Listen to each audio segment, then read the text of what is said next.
ఎట్లుందన్న BRS పరిస్థితి ఎట్లుంది ఇప్పుడు? ప్రస్తుతం ప్రతిపక్ష పాత్ర పోషిస్తున్నారు గట్టిగానే. బీఆర్ఎస్ ఎప్పుడు 3 పువ్వులు 6 కాయలే ఉంటుంది తెలంగాణ రాష్ట్రం. తెలంగాణ రాష్ట్రంలో ఎప్పుడు మేము ప్రజల తరపున పోరాటం చేస్తాం. ప్రజలు మా గుండెల్లో ఉంటారు కదా, మేము ప్రజల కోసం ఫైట్ చేస్తాం.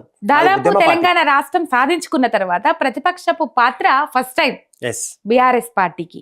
అంటే అంతకుముందు ఉండొచ్చు, 2001 పార్టీ స్థాపించినప్పటి నుంచి ఉండొచ్చు.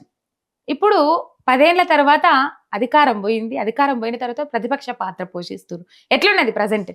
ఇప్పుడైనా మీ ప్రజల తరపున ఫైట్ చేస్తూనే ఉన్నాం. ఇప్పుడు 14 నెలల కింద వచ్చినటువంటి కాంగ్రెస్ పరిపాలన అస్తవ్యస్తంగా ఉన్నది తెలంగాణ రాష్ట్రంలో. ప్రజలకు ఇచ్చినటువంటి 6 గ్యారంటీలు అమలు లేవు, 420 హామీలు అమలు లేవు. వాళ్ళు పూటకో మాట చెప్పుకుంటూ కాలం గడుపుతున్నారు రేవంత్ రెడ్డి ప్రభుత్వాన్ని. ఎప్పటికప్పుడు మేము ప్రజల దగ్గరికి వెళ్తాం, ప్రజల తరపున మేము ఫైట్ చేస్తాం. హామీలు అమలు లేవంటే వాళ్ళు అంటారు, ఏమంటారు? కేసీఆర్ దివాలా తీపిచ్చిండు రాష్ట్రాన్ని, అప్పుల కుప్ప చేసిండు రాష్ట్రాన్ని, మా దగ్గర రూపాయి లేదు, పథకాలు అమలు చేసేందుకు 1 రూపాయి లేదు, యాడికెళ్ళదేమంటారు అని చెప్తారు. ఏం చెప్తారు దానికి? హామీలు ఇచ్చేటప్పుడు మీకు తెలియదా తెలంగాణ రాష్ట్ర ప్రభుత్వం ఎంత బడ్జెట్ ఉంది, మేము ఇన్ని హామీలు ఇస్తే మేము రేపు నెరవేర్చగలమా, ఈ తెలంగాణ ప్రజలకు హామీలను మేము అమలు చేయగలమా అని మీకు ఆ రోజు తెలియలేదా? సన్నాసుల్లాగా కుక్కల్లాగా మీ ఇష్టం వచ్చినట్టు నోటికి వచ్చినట్టు హామీలు ఇచ్చి ఈ రోజు చేతులు ఎత్తేస్తామంటే తెలంగాణ ప్రజలు చూసి ఊరుకోరు, తిరగబడి కొడతారు మిమ్మల్ని. అలాంటి పరిస్థితి తెలంగాణ రాష్ట్రంలో క్షేత్రస్థాయిలో ఆ పరిస్థితి ఉన్నదా? 100% ఉందమ్మా. ఎట్లా చెప్పగలుగుతారు? రోజు మీరు ఒకసారి యూట్యూబ్ ఓపెన్ చేయండి, వాట్సాప్ లో ఫేస్బుక్ లో లైవ్ గా మీరు రమ్మనండి, ప్రజలకు రమ్మనండి. రేవంత్ రెడ్డి ఇదే కొండారెడ్డిపల్లికి రమ్మనండి. వాట్సాప్ లో యూట్యూబ్ లో తిరిగే రీల్స్ ఏవైతే ఉన్నాయో, ఆ వీడియోలు ఏవైతే ఉన్నాయో అవి బీఆర్ఎస్ నాయకులే చేపించి సోషల్ మీడియాలో అజ్జేస్తుండ్రు. బీఆర్ఎస్ పార్టీ సోషల్ మీడియా ఉన్నంత యాక్టివ్ గా కాంగ్రెస్ పార్టీ సోషల్ మీడియా లేదు, అందుకనే మేము గిట్లా అయితన్నాము అని అంటారు కాంగ్రెస్ వాళ్ళన్న. కాంగ్రెస్ సోషల్ మీడియాలో పెట్టిన లంగ పోస్టుల వల్లనే తెలంగాణ రాష్ట్రం సస్యశ్యామలో ఉన్న కేసీఆర్ ప్రభుత్వం కూలిపోయింది. దొంగలు వీళ్ళు, ఉన్నది లేనిది ఉన్నట్టుగా పదే పబ్లిక్ నూరి పోసి మంచి సస్యశ్యామలో ఉన్నటువంటి తెలంగాణ, బంగారు తెలంగాణ తయారు చేసే కేసీఆర్ గారి చేతులకెళ్ళి ఈ దొంగలు లాక్కోవడం సోషల్ మీడియా వల్ల, వాళ్ళు పెట్టిన పోస్టుల వల్లనే ప్రజలు నమ్మిరు. సిటీ హైదరాబాద్ లో ఉన్న ప్రజలు నమ్మలే. 16 వాళ్ళు కంచుకోటలాగా ఇచ్చారు బీఆర్ఎస్ కు. ఎక్కడైతే గ్రామాలలో కొంతమంది అక్కడ చదువు నిరక్షరత తక్కువ ఉంటుంది కాబట్టి రైతులు కొంతమంది అరే ఈసారి ఆయన కన్నా ఎక్కువ ఇస్తామని చెప్పి దొంగ మాట అంటుండని చెప్పేసి కొంతమంది అదిగిన బీఆర్ఎస్ పార్టీ 1.3% తోటి ఓడిపోవడం జరిగింది. పెద్ద మెజార్టీ ఏం కాదు అది. ఆ విధంగా దొంగ మాటల వల్ల మోసపోయారు. ఈ రోజు 14 నెలలు అంటే 420 రోజులలో 420 హామీలు నెరవేర్చని ఒక 420 కానీ మనం చేతిలో పెట్టడం రాష్ట్రం అని చెప్పేసి అక్కడ ఉన్న ప్రజలు ఈ రోజు తిరగబడడానికి రెడీగా ఉన్నారు. ఇప్పటికీ 420 మంది రైతులు ఆత్మహత్య చేసుకున్న దుస్థితి, ఈ పరిస్థితి తెలంగాణ రాష్ట్రంలో ఈ రేవంత్ రెడ్డి ప్రభుత్వం దమన నీతికి పరాకాష్ట అని చెప్పేసి తెలియజేస్తున్నామా. వాస్తవానికి రోజుకో రైతు, ఇద్దరు ముగ్గురు రైతులు నేల రాలుతారు, మట్టి పూలు నేల రాలుతా ఉన్నాయి. అది నేను కూడా చూస్తున్నా. కాకపోతే వీళ్ళు ఏమంటారు, కేసీఆర్ హయాంలోనే కేసీఆర్ రైతులకు దోకా చేసిండు, మేమే మంచిగా చేస్తున్నాం రైతులకు అంటారు. ఏం చెప్తారు దానికి? అమ్మా ఒకటే చెప్తున్నా, 60 సంవత్సరాలు అరిగోసబడ్డ ఈ తెలంగాణ ఆంధ్ర వలస పాలకుల్లో అన్నమో రామచంద్ర అన్న నా తెలంగాణ గడ్డ, కరెంటు లేక, నీళ్లు లేక, తాగడానికి సాగునీటి లేక, ఆ రోజు ఉద్యోగాలు లేక, నీళ్లు నిధులు నియామకాల కోసం ఉత్పన్నమైందే నా తెలంగాణ ఈ రాష్ట్ర సమితి. అప్పుడు ఉద్యమ పార్టీగా ఉద్భవించి కేసీఆర్ గారు ఆ రోజు ఇలాంటి పరిస్థితులు అన్ని చూసి ఆయన కలత చెంది చంద్రబాబు ముఖం మీద, ఆయనకున్నటువంటి పదవులు ముఖం మీద ఇసిరేసి చెల్లి ఏదో ఒకటి సాధించి తెలంగాణ రాష్ట్రాన్ని సాధించాలి అని చెప్పేసి ఆ రోజు 2001 ఏప్రిల్ 27 నాడు ఈ తెలంగాణ రాష్ట్ర సమితిని స్థాపించడం జరిగింది. అక్కడి నుంచి కేసీఆర్ గారు పడని కష్టం లేదు, కేసీఆర్ గారు ఎక్కని మెట్టు లేదు. ప్రతి పార్టీ దగ్గరకు ఒక్కటికి 100 సార్లు వెళ్ళి తెలంగాణ రాష్ట్రం మాకు కావాలి, న్యాయబద్ధమైంది, మేము ఈ విధంగా మోసపోయాం, గోసపడుతున్నాం అని చెప్పేసి సెంట్రల్ లో ఉన్నటువంటి 29 పార్టీల దగ్గరికి వెళ్ళి ఒక్కొక్కరి దగ్గర 50 లెటర్లు తీసుకొచ్చి ఆనాడున్న ఈ కాంగ్రెస్ ప్రభుత్వానికి సమర్పించడం జరిగింది. అక్కడి నుంచి 2014 వరకు ఫైట్ చేసి 1200 మంది ఉద్యమకారులు ఆత్మహత్య చేసుకోవడం, తెలంగాణ ఉద్యమకారుల ఆత్మహత్యల మీద ఏర్పడ్డ ఈ తెలంగాణ రాష్ట్రాన్ని సస్యశ్యామలం చేయాలని కంకణం కట్టుకున్న ఒక కంకణ బద్దుడు కేసీఆర్ గారు. ఆ విధంగా 2014లో తెలంగాణ రాష్ట్రం సిద్ధించడం జరిగిందిందమ్మా. మీరు ఎప్పటి నుంచి ఉన్నారు ఉద్యమంలో? నేను 2001 నుంచి ఉన్నా. పార్టీ స్థాపించిన రోజు నుంచి ఉన్నా, ఇప్పటి వరకు ఉన్నా. నేను చచ్చిపోయేంత వరకు అందులోనే ఉంటా. నేను చచ్చిపోయినా కానీ నా శవం మీద పింక్ కండువానే కప్పాలని నా పిల్లలకి మాట ఇచ్చిన. నేను కేసీఆర్ అంటే నా ప్రాణం, కేటీఆర్ అన్న హరీష్ అన్న కోసం నేను ఎప్పుడైనా ఎల్లవేళ ఏ చేయడానికి నా పార్టీ కోసం జీవితం.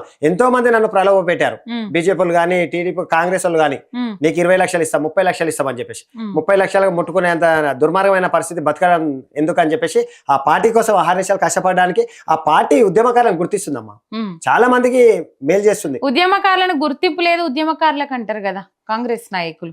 కాంగ్రెస్ నాయకులు ఇప్పుడు ఉద్యమకారులకు 250 గజాలు ప్లాట్ ఇస్తామన్నారు, నెలకు 25,000 పింఛన్ ఇస్తామన్నారు. ఏది మరి ఉద్యమకారు ఏది లేదు కదా. ఉద్యమకారులకు గుర్తించాక నిన్న మొన్న అందరి ఎమ్మెల్యేల దగ్గర మా తెలంగాణ ఉద్యమకారుల ఫోరం తరఫున డాక్టర్ చీమ శ్రీనివాస్ గారు ప్రతి ఎమ్మెల్యేని ప్రతి మినిస్టర్ని కలుస్తున్నారు. ఇచ్చిన హామీలు నీటి మూటలు అయిపోయినాయి. ఎక్కడ పోయింది మరి? ఉద్యమకారులని లేవనెత్తిరు ఆ రోజు. కేసీఆర్ ఏం చేయాలి అని చెప్పేసి నిరుద్యోగులను లేవనెత్తిరు మీరు. ఈ రోజు నిరుద్యోగులు రోడ్డు మీదకి వస్తే లాఠీ చార్జ్ చేస్తున్నారు మీరు. మొన్నంటే ఆశా వర్కర్లు, అంగన్వాడీ వర్కర్లు వస్తే ఆడవాళ్ళని చూడకుండా నిర్దాక్ష్యంగా రక్తాలు వచ్చేటట్టు కొట్టిరు మీరు. ఇది రాక్షస పరిపాలన సాగుతుందమ్మా తెలంగాణ గడ్డ మీద. ఎట్లుండే 2001 నుంచి 2014 దాకా తెలంగాణ పరిస్థితి ఎట్లుండే? 2014 నుంచి 2023 అధికారం కోల్పోయేదాకా ఎట్లుండే? ఇప్పుడు ఈ 14 నెలల కాంగ్రెస్ పాలన ఎట్లున్నది? ఏం చెప్తారు? 2001 నుంచి 2014 వరకు కరెంటు లేదు తెలంగాణలో. రైతులు రోజు ఆత్మహత్యలే. భారతదేశ చరిత్రలో ఎక్కువ రాష్ట్రాలలో ఆత్మహత్యలు చేసుకున్నది ఏంటంటే తెలంగాణ రాష్ట్రం అని చెప్పేసి ప్రతి పేపర్లలో, టీవీలలో, ఛానళ్లలో చూసాం బాగా. ఆనాడు రైతులకు కరెంటు కావాలని చెప్పేసి బషీర్బాగ్ లో ధర్నా చేసే ఈ నియంత చంద్రబాబు నాయుడు కుక్కలను కాల్చి 6 మంది రైతులని చంపిన చరిత్ర వాళ్ళది. అక్కడి నుంచి ఈ విధంగా దుర్భరమైనటువంటి స్థితి నుంచి తెలంగాణ ఒక్కొక్క మెట్టు ఎక్కుకుంటూ 2014 తర్వాత బాబు గారు ఒకటే ఆలోచించారు. కేసీఆర్ గారు తెలంగాణ రాష్ట్రానికి కావాల్సింది ముఖ్యంగా 4 ఉన్నాయని చెప్పేసి ఆలోచించి నీళ్లు, నిధులు, నియామకాలు, రైతుల బాగోగులని ఆలోచించి కరెంటు ఆ వచ్చిన 6 నెలల్లోనే ఇదే కిరణ్ కుమార్ రెడ్డి నిండు సభలో అసెంబ్లీలో చెప్పాడు.